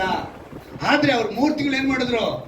ಆ ಮಗುನ ಬಚ್ಚಿಟ್ರು. ಅಂದ್ರೆ ಆ ಶಬ್ದ ಹೊರಗೆ ಬರೋದು ಕಾರಣ ಏನು? ಅಲ್ಲಿ ಮೇಲ್ಗಡೆ ನೋಡಿ, ನಂಬಿಕೆಯಿಂದ. ಏನಂತೆ? ಅವರು ನಂಬಿಕೆ ಇತ್ತು. ಏನಂದ್ರೆ ಮುಯ್ಯಿ ತೀರಿಸುವ ದೇವರು ಅವರು, ದೈವಿಕ ಪ್ರತಿಫಲವನ್ನು ಕೊಡುವವರು ಅವರು ಅದನ್ನ ನೆನೆಸ್ಕೊಂಡು ಮೋಶೆ ಹುಟ್ಟಿದಾಗ ಇದ್ದಂತ ಆ ಅರಸನಿಗೆ ಭಯ ಪಡದೆ ಅವನಿಗೆ ಹೇಳಿದ್ರು, ನೀನ್ ಏನ್ ಬೇಕಾದ್ರೆ ಮಾಡಕಳೆ, ನಾವು ಕಾಪಾಡ್ತೀವಿ. ಆ ಮಗುನ ಏನ್ ಮಾಡಿದ್ರು? ಅವರು ಕಾಪಾಡಿದ್ರು. ಅಂದ್ರೆ ಯಾಕಂದ್ರೆ ದೇವರು ನಮಗೆ ಕೊಟ್ಟಿರೋ ಆತ್ಮ ಎಂಥದ್ದು ಅಂತ ಹೇಳ್ತೀನಿ ನೋಡಿ. ಬಲ, ಪ್ರೀತಿ, ಶಿಕ್ಷಣದ ಆತ್ಮವೇ ಹೊರತು ಹೇಡಿತನದ ಆತ್ಮವಲ್ಲ. ನೀವು 2 ತಿಮೋಥೆಯನ ಅಧ್ಯಾಯ 1ನೇ ಅಧ್ಯಾಯ 7ನೇ ವಾಕ್ಯದಲ್ಲಿ ಗಮನಿಸಬಹುದು. ನಮ್ಗೆ ಏನ ಆತ್ಮ ಕೊಟ್ಟಿದ್ದಾರೆ? ಬಲ, ಪ್ರೀತಿ, ಶಿಕ್ಷಣ. ಈ ಆತ್ಮ ಕೊಡಿತಾರೆ ಹೊರತು ಹೇಡಿತನದ ಆತ್ಮವಲ್ಲ ಎಂದು ಬರೆಯಲ್ಪಟ್ಟಿದೆ. ಶತ್ರು ಹೋರಾಡ್ತಾನೆ ಇರ್ತಾನೆ, ನಮ್ಮನ್ನೇನಾರು ಮಾಡಿ ತುಳಿಲೇಬೇಕು, ಅವನ್ನ ಸೋಲಿಸಲೇಬೇಕು ಅಂತ. ಇದಕ್ಕೆ ಉದಾಹರಣೆಯಾಗಿ ಅಪೊಸ್ತಲನಾದ ಪೌಲನಿಗೆ ನಡೆದ ಒಂದು 2 ಕಾರ್ಯ ನಿಮ್ಗೆ ತಿಳಿಸ್ತೀನಿ. ಯಾಕಂದ್ರೆ ಇವತ್ತಿನ ದಿವಸದಲ್ಲಿ ನಮಗೆಲ್ಲ ಸುತ್ತಮುತ್ತ ಏನೇನು ನಡ್ಬಿಟ್ಟಿದೆ, ಶಾರೀರಿಕವಾಗಿ ಆತ್ಮಿಕವಾಗಿ ಬರುತ್ತೆ ನಮ್ಗೆ ಹೋರಾಟ. ಅಂದ್ರೆ ಈಗ ನಾವು ದೇವರನ್ನ ಅರಿತುಕೊಂಡ್ಬಿಟ್ಟಿದ್ದೀವಿ, ನಮಗೆ ಈ ಸೌಕರ್ಯ ಸಿಗಲ್ಲ, ಆ ಸೌಕರ್ಯ ಸಿಗಲ್ಲ, ನಾವು ಇನ್ನು ಮೇಲೆ ನಾವು ಈ ರೀತಿ ಬದುಕಕ್ಕಾಗಲ್ಲ. ಸರ್ಕಾರ ಕಾನೂನು ಮಾಡ್ತಾ ಇರುತ್ತೆ. ಏನ್ ಮಾಡುತ್ತೆ ಅದು? ಸರ್ಕಾರ ಕಾನೂನು ಮಾಡುತ್ತೆ. ಆದ್ರೆ ನೀ ದೇವರಿಗೆ ವೈರಾಗ್ಯವಾಗಿರೋ, ಆ ಸೌಕರ್ಯಕ್ಕಿಂತ 2 ಸೌಕರ್ಯ ಯೇಸು ಕೊಡ್ತಾರೆ. ಹಲ್ಲೆಲೂಯಾ. ಅಲ್ಪಸಂಖ್ಯಾತರ ಲಿಸ್ಟಲ್ಲಿ ನಾವಿದ್ದೀವಿ ಕ್ರೈಸ್ತರು. ನಮಗೆ ಕೆಲವು ಸೌಕರ್ಯಗಳಿದೆ, ನಮಗೆ ಮೀಸಲಾತಿಗಳಿದೆ. ಆದರೆ ಸರ್ಕಾರ ಏನು ಮಾಡುತ್ತೆ? ಅವುಗಳನ್ನ ತಡೆ ಮಾಡುತ್ತೆ. ಯಾಕಂತ ಹೇಳಿದ್ರೆ ನೀವು ಕ್ರೈಸ್ತರಾಗ್ಬಿಟ್ರಿ, ನೀವು SC ST ಇಂದ ನಿಮ್ಗೆ ಯಾವುದೇ ವಿಧವಾದ ಸೌಲಭ್ಯ ಸಿಗಲ್ಲ, ಸೌಕರ್ಯ ಸಿಗಲ್ಲ ಅಂತ ಹೇಳ್ಬೋದು, ಮಾಡಲೂಬಹುದು. ಆದರೆ ನೀನೇನು ಮಾಡಬೇಕು? ದೇವರ ಮೇಲೆ ನಂಬಿಕೆ ಇಡಬೇಕು. ಭಯ ಪಡಬಾರಾಗ ಅವಶ್ಯಕತೆ ಇಲ್ಲ. ಅವನು ಏನು ಮಾಡೋದಕ್ಕೆ ಸಾಧ್ಯವಿಲ್ಲ. ಮುಗಿ ತೀರಿಸೋ ಕೆಲಸ ಅವ್ರು ಮಾಡ್ತಾರೆ. ನೀನು ಮಾಡಬೇಕಾಗಿರೋದು ನಂಬಿಕೆ. ಈಗ ವಾಗ್ದಾನ ಏನು ಹೇಳ್ಬಿಟ್ಟಿದೆ? ಭಯಭ್ರಾಂತರ ಯಾಕೆ ಆಗ್ತೀರ ನೀವು? ಬಲಗೊಳ್ಳಿರಿ, ಹೆದರಬೇಡ್ರಿ, ಈಗೋ ನಿಮ್ಮ ದೇವರು ಮುಗಿ ತೀರಿಸುವುದಕ್ಕೆ ಬರ್ತಾರೆ. ದೈವಿಕ ಪ್ರತಿಫಲವನ್ನು ಕೊಡುವುದಕ್ಕೆ ತಾನೇ ಬಂದು ನಿಮ್ಮನ್ನು ರಕ್ಷಿಸುವನೆಂದು ಮಾತು ಕೊಟ್ಟಾಯ್ತಾ? ವಾಗ್ದಾನ ಏನು ಹೇಳ್ತಾ ಇದೆ? ನಿಮ್ಮ ಶಕ್ತಿಯಿಂದ ಇರೋ ಶೋಧನೆ ನಿಮಗೆ ಬರಗೊಡಿಸುವುದಿಲ್ಲ, ತಪ್ಪಿಸಿಕೊಳ್ಳುವ ಮಾರ್ಗವನ್ನು ಸಿದ್ಧ ಮಾಡುವೆನು. ವಾಗ್ದಾನ ಮಾಡಿದಂತೆ ಯಾರಾಗಿದ್ದಾನೆ? ನಂಬಿಕೆಸ್ತನಾಗಿದ್ದಾನೆ. ಇಷ್ಟು ಸಾಕಲ್ಲ, ಈ ನಂಬಿಕೆ ಮೇಲೆ ಹೋಗ್ಬೇಕು. ಪೌಲನ ಅದನ್ನು ಹಿಡ್ಕೊಂಡು ಅವನ ಪ್ರಯಾಣದಲ್ಲಿ, ಅವನ ಬದುಕಿನಲ್ಲಿ ನಡೆದಂಥ ಒಂದೆರಡು ವಿಷಯ ತಿಳಿಸ್ತೀನಿ. ಅಪೊಸ್ತಲರ ಕೃತ್ಯಗಳು 16ನೇ ಅಧ್ಯಾಯ 22ನೇ ವಾಕ್ಯವನ್ನು ಗಮನಿಸುವಾಗ, ಅಪೊಸ್ತಲರ ಕೃತ್ಯಗಳು 16ನೇ ಅಧ್ಯಾಯ 22ನೇ ವಾಕ್ಯದಲ್ಲಿ ಒಂದು ಅದ್ಭುತವಾದ ಮಾತು ಬರೆಯಲ್ಪಟ್ಟಿದೆ. ಗಲಿಬಿಲಿ ಮಾಡುತ್ತಾರೆ, ಇವರು ಯಹೂದ್ಯರಾಗಿದ್ದು ರೋಮಾಯರಾದ ನಾವು ಅವಲಂಬಿಸಿ ನಡೆಸಕೂಡದಂತಹ ಆಚಾರಗಳನ್ನು ಪ್ರಕಟಿಸುತ್ತಾರೆ ಎಂದರು. ಆಗ ದೊಂಬಿ ಜನರು, ಸ್ಪಷ್ಟವಾಗಿ ಬರೀತಾ ಇದ್ದಾರೆ ನೋಡಿ, ದೊಂಬಿ ಜನರು ಕೂಡಿ ಅವರಿಗೆ ವಿರೋಧವಾಗಿ ಒಟ್ಟಾಗಿ ಎದ್ದರು ಮತ್ತು ಅಧಿಪತಿಗಳು ಇವರ ವಸ್ತ್ರಗಳನ್ನು ಹರಿದು ತೆಗೆದು ಚಡಿಗಳಿಂದ ಹೊಡೆಯಬೇಕೆಂದು ಅಪ್ಪಣೆ ಕೊಟ್ಟರು. ಅವರಿಗೆ ಬಹಳ ಪೆಟ್ಟುಗಳನ್ನು ಹೊಡೆಸಿದ ಮೇಲೆ ಸೆರೆಮನೆಯೊಳಗೆ ಹಾಕಿಸಿ ಇವರನ್ನು ಭದ್ರವಾಗಿ ಕಾಯಬೇಕೆಂದು ಸೆರೆಯ ಯಜಮಾನನಿಗೆ ಖಂಡಿತವಾಗಿ ಹೇಳಿದರು. ಇವನ್ನೇನ್ ಮಾಡಿಬಿಡ್ಬೇಕು? ಸೆರೆಮನೆಗೆ ಹಾಕ್ಬೇಕು. ನಮ್ಮ ಭಾಷೆ ಜೈಲು. ಇವ್ರು ಏನ್ ಮಾಡಕ್ ಬಂದಿದ್ದಾರೆ? ಗಲಿಬಿಲಿ ಮಾಡಕ್ ಬಂದಿದ್ದಾರೆ. ಅಂದ್ರೆ ಅಲ್ಲಿ ಒಬ್ರು ಶಕುನ ಹೇಳ್ಕೊಂತ ಇದ್ರು. ಆಕೆ ಗರುಡಗಾತಿ ಅಂತ ಹೇಳ್ತಾರೆ. ಆಕೆ ಏನು ಹೇಳ್ಕೊಂಡು ಬದುಕ್ತಾ ಇದ್ಲು. ಇವರು ಬರೋದು ನೋಡಿ ಅವಳಿಗೆ ಗೊತ್ತಾಗೋಯ್ತು. ಪೌಲಾಸೀಲರು ನೋಡಿ, ನಿಜವಾದ ರಕ್ಷಕನ ಬಗ್ಗೆ ಹೇಳುವುದಕ್ಕೆ ಅವರು ಬಂದಿದ್ದಾರೆ, ಸುವಾರ್ತೆ ಹೇಳಕ್ ಬಂದಿದ್ದಾರೆ ಅಂತ ಹೇಳಿದ ತಕ್ಷಣ ಒಂದು ಸಲ ನೋಡಿದ್ರು, 2 ಸಲ ನೋಡಿದ್ರು, 3 ಸಲ ನೋಡಿದ್ರು. 3ನೇ ಸಲ ಪೌಲನ ಕೋಪ ಬಂದ್ಬಿಡ್ತು. ಏನೋ ನಾವು ಬಂದಿರೋದು ನಮಗೆ ಗೊತ್ತಿದೆ, ನೀನೇನು ಅವಾಗ ಹೇಳಿ ತೋರಿಸೋದು ನಮ್ಮನ್ನ ಅಂದ್ರೆ ಕೇವಲವಾಗಿ ಅವಳು ಹೇಳ್ತಾ ಇದ್ಲು. ತಕ್ಷಣ ಕೋಪ ಬಂದು ಅವಳ ಮೇಲೆ ಇದ್ದಿದ್ದು ಸೈತಾನ ಹೋಗು ಅಂತ ಹೇಳಿದ್ರು ಬಾಯಿ ಮಾತಿನಲ್ಲಿ. ಅದು ಒಟ್ಟೋಯ್ತು. ಅದು ಒಟ್ಟೋಗಿದೆ. ಇವಳನ್ನ ಇಟ್ಕೊಂಡು ವ್ಯಾಪಾರ ಮಾಡ್ಕೊತ ಇದ್ರಲ್ಲ ಕೆಲವರು ಇದ್ರು. ಇವಳ ಮೂಲಕ ಆ ಮಂತ್ರನ ಹೇಳ್ಕೊಂಡು ಶಕುನ ನಡೆಸಿ ದುಡ್ಡು ಸಂಪಾದನೆ ಮಾಡ್ತಿವ್ರಿಗೆ ಬಿಸ್ನೆಸ್ ಹಾಳಾಗೋಯ್ತು. ಅವ್ರೇನ್ ಮಾಡಿದ್ರು? ಜನ ಸೇರಿಸಿದ್ರು, ದೊಂಬಿ ಜನ ಸೇರಿಸಿ ಇವನ್ನ ತಗೊಂಡೋಗಿ ಜೈಲಿಗೆ ಹಾಕಿದ್ರು. ಜೈಲಿಗೆ ಹಾಕಿದ್ರೆ ಪೌಲಸ್ಸೀಲ ಸುಮ್ಮನೆ ಇದ್ರ. ರಾತ್ರಿ ಏನ್ ಮಾಡಿದ್ರು? ಸ್ತುತಿ ಹಾಡು ಮಾಡಿದ್ರು. ಏನಾಗೋಯ್ತು? ಸೆರೆಮನೆ ಎಲ್ಲ ಕಳಿಸ್ಕೊಂತು ಬಿಟ್ನ. ಇವನು ಸರಿಯ ಯಜಮಾನನಿಗೆ ಹೇಳಿದ್ನಲ್ಲ, ಅವನೇ ಭಯ ಬಿದ್ದು ಕೊನೆಗೆ ನಾನು ರಕ್ಷಣೆ ಹೊಂದ್ಬೇಕಾರೆ ಏನ್ ಮಾಡ್ಬೇಕು ಅಂತ. ಏನಂದ? ನಾನು ರಕ್ಷಣೆ ಹೊಂದ್ಬೇಕಿರೆ ಏನ್ ಮಾಡ್ಬೇಕು ಅಂತ. ಯಾವನ ಕಾವಲಿಗಿದ್ದ ಅವನಿಗೆ ಏನಾಗೋಯ್ತು? ಅವ್ರು ಹೇಳಿದ್ರು ಯೇಸುವಿನ ಮೇಲೆ ನಂಬಿಕೆ. ಇಷ್ಟೇ ಹೇಳಿದ್ರು. ಹಲ್ಲೆಲೂಯಾ. ಯೇಸುವಿನ ಮೇಲೆ ನಂಬಿಕೆ ಇಡಯ್ಯ, ಆಗ ನೀನು ರಕ್ಷಣೆ ಹೊಂದಿ, ನಿನ್ನ ಮನೆಯವರು ರಕ್ಷಣೆ ಹೊಂದ್ರು ಅಂತ ಹೇಳಿದ್ರು. ಇವತ್ತು ನಿಮ್ಗೆ ಅದೇ ಮಾತನ್ನು ಹೇಳ್ತಿದ್ದಾರೆ. ನಂಬಿಕೆ ಇರ್ಬೇಕ್ರಿ. ವಾಗ್ದಾನಗಳನ್ನ ನೀವು ಹಿಡ್ಕೊಂಡಾಗ ಅದನ್ನ ನಂಬಿಕೆಯಿಂದ ಕೇಳಬೇಕು. ಪ್ರವಾದಿ ಯೆಶಾಯ 35ನೇ ಅಧ್ಯಾಯದಲ್ಲಿ ಈ 4ನೇ ವಾಕ್ಯದ ಮೂಲಕ ದೇವರು ನಮಗೆ ತಿಳಿಯಪಡಿಸ್ತಾರೆ ಅಂತ ಹೇಳಿದ್ರೆ ಆ ವಾಗ್ದಾನ ಸ್ವತಂತ್ರಿಸಿಕೊಳ್ಳುವುದಕ್ಕೆ ನಾವು ಸಿದ್ಧರಾಗಿರ್ಬೇಕು. ನೀವು ಅದೇ ಅಪೊಸ್ತಲರ 24ನೇ ಬನ್ನಿ. ಅಪೊಸ್ತಲರ ಕೃತ್ಯಗಳು 24ನೇ ಅಧ್ಯಾಯ ಒಂದು ಸಂಘಟನೆ ಇದೆ, ಅಲ್ಲೊಂದು ಮಾತು ಹೇಳ್ತೀನಿ. ಅವ್ನು ಏನಾಗಿದ್ದ ಅಂತ ಹೇಳಿ 24ನೇ ಅಧ್ಯಾಯದಲ್ಲಿ 5ನೇ ವಾಕ್ಯವನ್ನು ಗಮನಿಸುವಾಗ, ಈ ಮನುಷ್ಯನು ಪೀಡೆಯಂತಿದ್ದು, ಏನಂತೆ? ಪೀಡೆಯಂತಿದ್ದು ಲೋಕದಲ್ಲಿ ಎಲ್ಲೆಲ್ಲಿಯೂ ಇರುವ ಎಲ್ಲಾ ಯಹೂದರಲ್ಲಿ ದಂಗೆಯನ್ನು ಎಬ್ಬಿಸುವನಂತಲೂ ನಜರೇತಿನವರೇ ಪಾಷಾಂಡ ಮತದಲ್ಲಿ ಪ್ರಮುಖನೆಂದಲೂ ಕಂಡೆವು. ಇದಲ್ಲದೆ ಇವನು ದೇವಾಲಯವನ್ನು ಹೊಲೆ ಮಾಡುವುದಕ್ಕೆ ಪ್ರಯತ್ನ ಮಾಡಿದನು ಅಂತೇಳಿ ಆಪಾದನೆ ಹೊರಿಸಿದ್ರು. ಇವನೇನಂತೆ? ಪಾಷಾಂಡ ಮತವನ್ನು ಹೇಳಕ್ ಬರ್ತಾ ಇದ್ದಾನೆ. ಯೇಸು ಕ್ರಿಸ್ತನನ್ನು ಹೇಳ್ತಾ ಇರೋದವರೆಲ್ಲ ಏನಂತೆ? ಪಾಷಾಂಡ ಮತ, ಪೀಡೆಯಂತಿರುವ ಎಂತೆಂಥ ಪದಗಳನ್ನ ಬಳಸಿದ್ದಾರೆ ಅವರು. ಇದನ್ನ ಹೇಳಿ ಪಾಪ ಅವನ್ನ ತುಂಬಾ ಬೇಸರ ಮಾಡಿದ್ರು. ಆತ್ಮಿಕವಾಗೂ ಸೋತು ಹೋಗ್ತಾನೆ ಪೌಲನು, ಈ ಕಡೆ ಶಾರೀರಿಕವಾಗೂ ಸೋತು ಹೋಗುವಂತೆ ಮಾಡ್ತಾರೆ. ಆದ್ರೆ ಅವನೇನ್ ಮಾಡ್ದ? ಭಯನೇ ಪಡಲಿಲ್ಲ. ಕಾರಣ ಅವನು ತಿಳ್ಕೊಂಡಿದ್ದು ವಾಗ್ದಾನ ಮಾಡಿದಾತನು ನಂಬಿಗಸ್ತನು. ಅಂದ್ರೆ ಇವತ್ತು ನಮ್ಮಲ್ಲಿ ಆ ಒಂದು ನಂಬಿಕೆ ಬಂದ್ಬಿಟ್ರೆ, ನಿಮ್ಗೆಲ್ರಿಗೂ ನಾನು ಹೇಳ್ತೀನಿ, ಯಾವಾಗಲೂ ನನ್ನ ಒಂದು ಇನ್ಸ್ಟಾಗ್ರಾಮಲ್ಲಿ ಹಾಕ್ತೀನಿ, ನಾನು ಮೇಲ್ಗಡೆ ಒಂದು ವಾಕ್ಯ ಹಾಕಿರ್ತೀನಿ, ರೋಮಾಪುರ 8:8 ಹಾಕಿರೋದು, 28 ಹಾಕಿರ್ತೀನಿ. ಇದಲ್ಲದೆ ಸಂಕಲ್ಪದ ಮೇರೆಗೆ ಆತನನ್ನು ಪ್ರೀತಿಸುವ ರೈತಕ್ಕಾಗಿ ಎಲ್ಲವೂ ಒಳ್ಳೇದಾಗುತ್ತೆ ಅಂತ ಹೇಳಿ ಬರೆಯಲ್ಪಟ್ಟಿದೆ. ಹಲ್ಲೆಲೂಯಾ. ಯೇಸು ದೀಕ್ಷಾಸ್ನಾನ ಹೊಂದ್ಕೊಳ್ತಾರೆ. ಸ್ನಾನಿಕನಾದ ಯೋಹನ ಹತ್ರ ದೀಕ್ಷಾಸ್ನಾನ ಹೊಂದ್ಕೊಂಡವಾಗ ಅವರು ನೀರಲ್ಲಿ ಮುಳುಗಿ ಎದ್ದೊಳಿದ ತಕ್ಷಣ ಒಂದು ಪಾರಿವಾಳ ಒಂದು ಹಂಗೆ ಬರುತ್ತೆ. ಆಗ ಒಂದು ಶಬ್ದ ಕೇಳಿಸುತ್ತೆ, ಇದನ್ನು ನನ್ನ ಪ್ರಿಯನಾಗಿರುವ ಮಗನು ಅಂತ. ಈ ಶಬ್ದ ಕೇಳಿಸಿ ಕೂಡ ಈ ಶತ್ರು ಏನು ಮಾಡ್ತಾನೆ ಗೊತ್ತಾ, ಸೈತಾನ ದೇವರನ್ನು ತಗೊಂಡೋಗ್ತಾನೆ. ಎಲ್ಲಿಗೆ? ಮೇಲೆ ತಗೊಂಡೋಗ್ಬಿಟ್ಟು ಶೋಧನೆ ಮಾಡಿಸ್ತಾನೆ. 2 ಸಲ ಹೇಳ್ತಾನೆ ಏನಂತ, ನೀನು ದೇವರ ಮಗನಾಗಿದ್ದರೆ, ನೀನು ದೇವರ ಮಗನಾಗಿದ್ದರೆ. ಅದಕ್ಕೆ ದೇವರು ನಮಗೆ ಭಕ್ತರು ಹೇಳಿದ್ರ, ನಾವು ಸವಾಲು ಬಿಡುವ ಸಂತತಿ. ಎಲ್ಲಿಂದ ಸವಾಲು ಬಿಡಬೇಕು? ದೇವರಿಂದ ನಮಗೆ ಆ ಗುಣ ಬರಬೇಕು. ದೇವ್ರು ಸವಾಲು ಹಾಕಿದ್ರು. ದೇವರಿಗೆ ನೀನು ಚಾಲೆಂಜ್ ಮಾಡಕ್ಕೆ ಬರ್ಬೇಡಪ್ಪ, ಮನುಷ್ಯ ರೊಟ್ಟಿ ತಿಂದ ಮಾತಿಗೆ ಬದುಕೋದಿಲ್ಲ, ದೇವರ ಬಾಯಿಂದ ಹೊರಡು ಮಾತಿಂದಲೂ ಬದುಕ್ತಾನೆ ಅಂತೇಳಿ ಅವನ್ನ ಅಲ್ಲಿ ಕಳಿಸ್ತಾರೆ. 2 ಸಲ. ಇವತ್ತು ನಿನಗೆ ಹೇಳ್ತಾರೆ ಅದೇ ಥರ.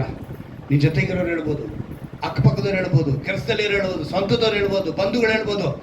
ಏನು ಕಂಡುಬಿಟ್ರಿ ನೀವು? ದೇವರು ಅಂತ ಹೋಗ್ತಿದ್ರು, ಏನು ಕಂಡುಬಿಟ್ರಿ ನೀವು ಅಂತ ಹೇಳ್ತಾರೆ.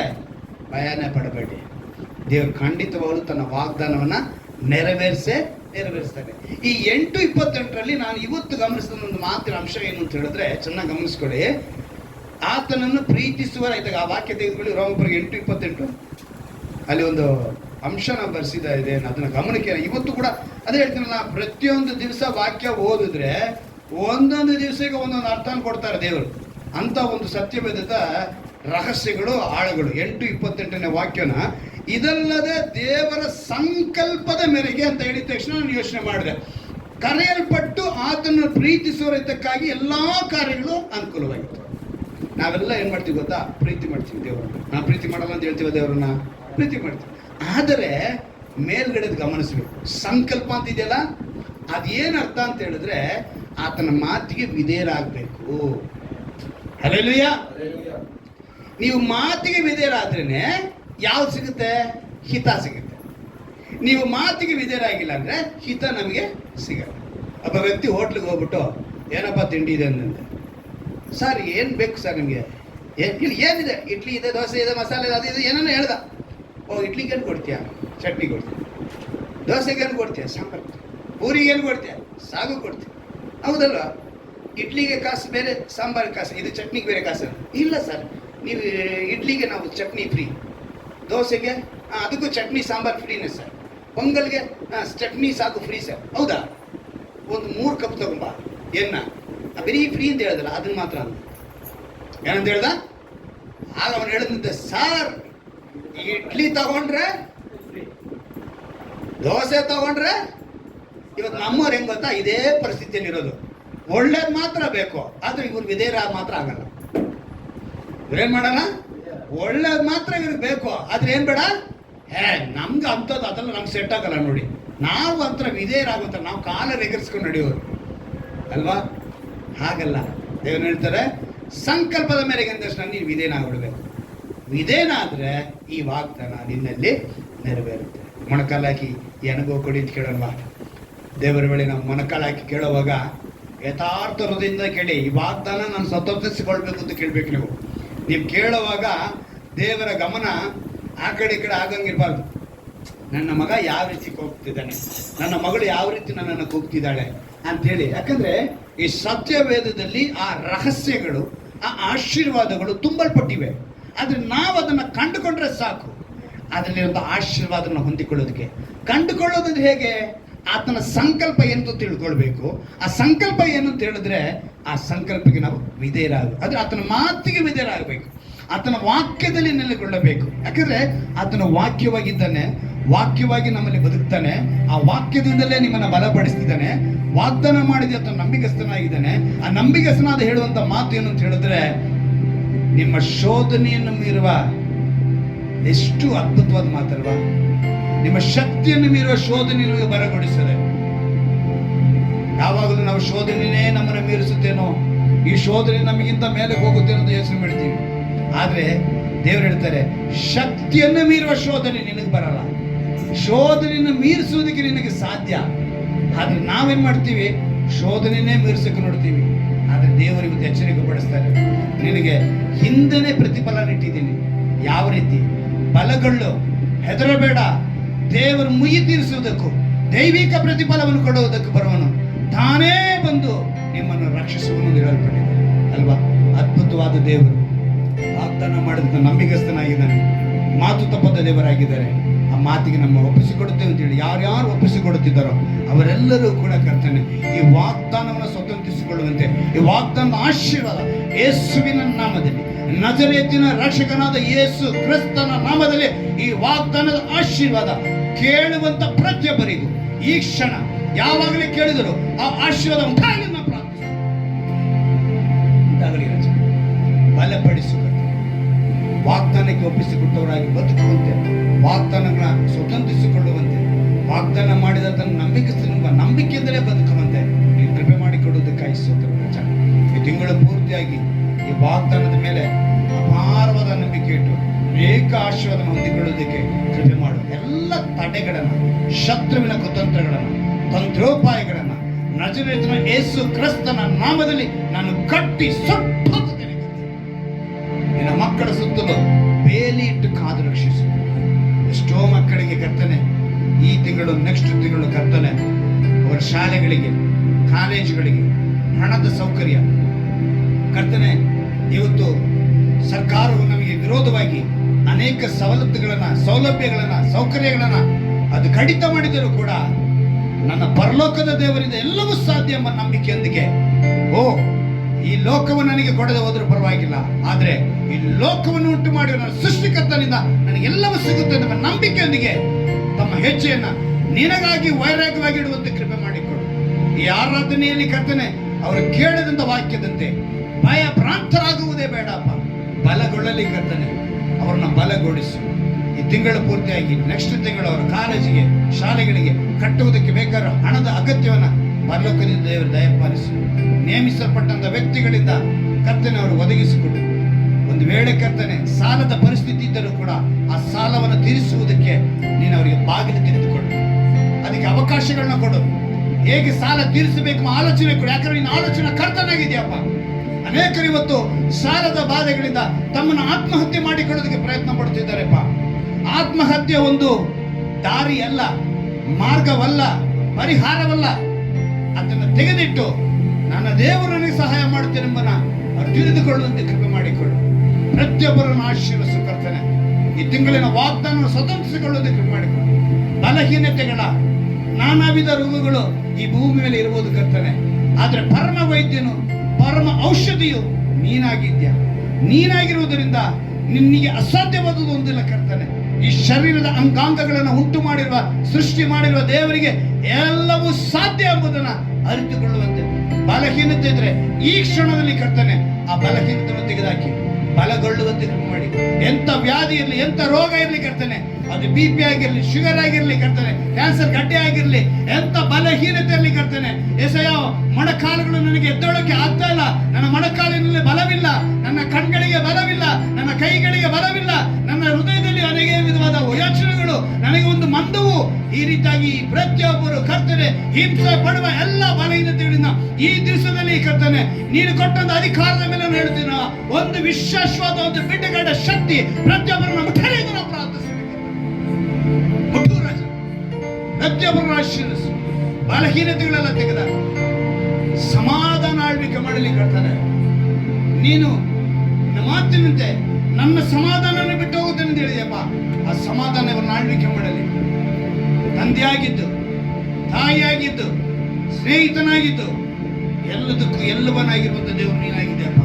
ಇವರನ್ನು ಆಶೀರ್ವಿಸು, ಬಲಪಡಿಸು, ಕೊರತೆಗಳನ್ನ ತೆಗೆದಾಕ, ಕಣ್ಣೀರನ್ನು ಒರೆಸು. ಈ ವಾಕ್ಯವನ್ನು ಕೇಳುವಂತ ಪ್ರತಿಯೊಬ್ಬರಿಗೂ ಈ ಆರಾಧನೆಯ ವಾಗ್ದಾನದ ಆಶೀರ್ವಾದವನ್ನು ಕೊಟ್ಟು ನಿನ್ನ ನಾಮನ ಮಹಿಮೆಪಡಿಸಿಕೊಳ್ಳಬೇಕೆಂದು ನಮ್ಮ ರಕ್ಷಕನ ವಿಮೋಚಕನಾಗಿರುವ ಯೇಸು ಕ್ರಿಸ್ತನ ನಾಮದಲ್ಲಿ ಪ್ರಾರ್ಥಿಸಿ ಬೇಡ ಎಂದು ನಿನ್ನ ಚೋಡ ತಂದೆಯೇ. ಆಮೆನ್. ಹಲ್ಲೆಲೂಯಾ.